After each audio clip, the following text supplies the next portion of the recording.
Farmer Maggie Davis as we continue getting you ready for this huge Sweet 16 game for the Kentucky Wildcats, their first since 2019, taking on a familiar foe in the SEC's own Tennessee.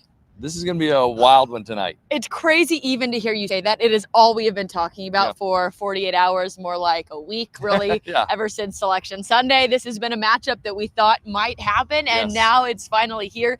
You mentioned SEC on SEC. This Yep. is actually the first time ever Tennessee is playing a team from this league in this tournament, Amazing. which is a little crazy. It's Kentucky's first time back in the Sweet 16 since 2019. That was also the last time the Cats saw an SEC opponent.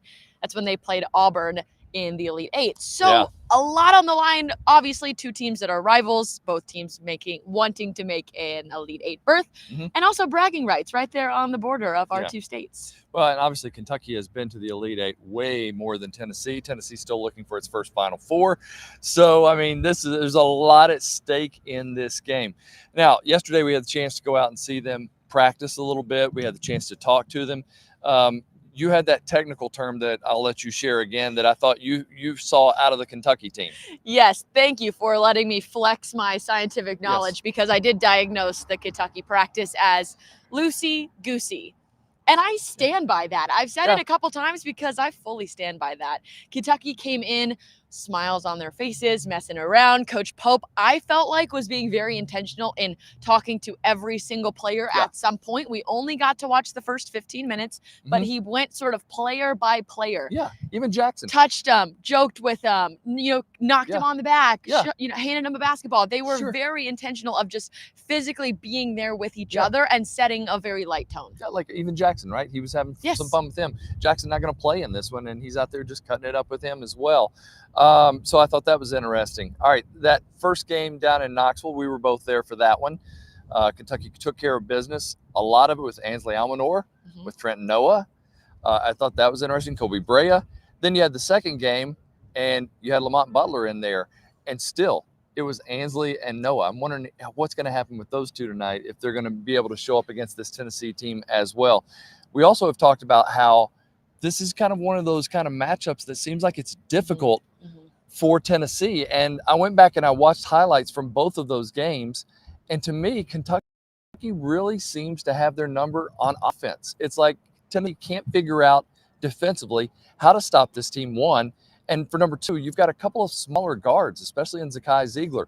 Every time somebody had him on defense, they put the shot up because they knew they could get it up over him, and Gainey as well. So I'm going to be really interesting to see what tweaks Tennessee makes to try and stop this Kentucky team. Absolutely. And I think Kobe Brea gets talked over in this matchup a little bit, just because so many other guys had excellent games against the Vols in the first two meetings.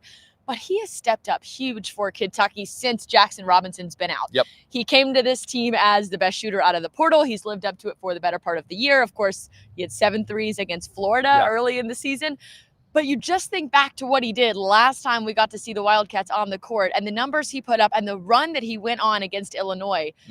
Whatever you call him, Infuego, Marzo, whatever nickname we're giving this guy, it doesn't matter, because he is winning games for Kentucky right now. And it also reminds you a little bit of Lamont Butler earning that nickname, Lamarch Butler. Yes. And he genuinely, every time you ask him, why are you so good in March? Why has this been how your career has gone, where you step up in these big moments? He says the same thing every time. I hate losing. I know he loves winning, but I think he hates losing even more. And sometimes that's the mark of a really true competitor. And that's why we've heard Mark Pope say since the beginning, since the day they signed him to this team, that he has the heart of a champion and he is an absolute winner. Hopefully Lamont Butler helps lead the Cats to a win tonight. All right, let's talk about some keys. For me, I think this one might blow your mind a little bit. Kentucky was 12 of 24 in the first game from behind the three-point line against Tennessee. Second game, 12 of 24 behind the three-point line.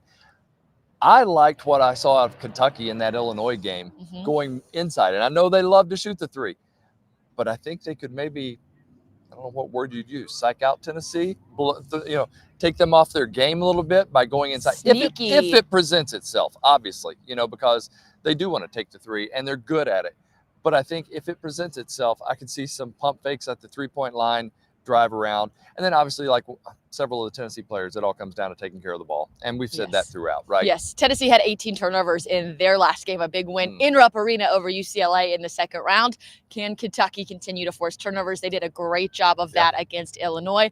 I don't know how much we'll see them go inside. Obviously, Tennessee is a much bigger, much more physical team than what Illinois presented the Cats with. But Kentucky found a lot of success, as you said, in that game. And Andrew Carr, we haven't mentioned him a whole lot in this matchup, but he could be huge for Kentucky in the sense that he was severely limited in both regular season meetings with the Vols. First game, he played between 1 and 2 minutes total because of those back injuries he was having. He played more in the second game, but really didn't pop out in any regard on the box score. I think was just trying to work his way back in after missing so much time with that back injury. So now that he has really been in a rhythm for the better part of the past month, I'm excited to see how he plays into this matchup. I think the Cats win at 73-62, and we move on to a 39th Elite Eight. That would be fun, wouldn't it? Okay, so thanks for joining us here on social media for now. You can tune into the game tip-off set for approximately 7:40. And then after the game, tune back in with us because we will be breaking it down for you right here. Thanks to the city of Indianapolis and the official UK station back in Lexington. For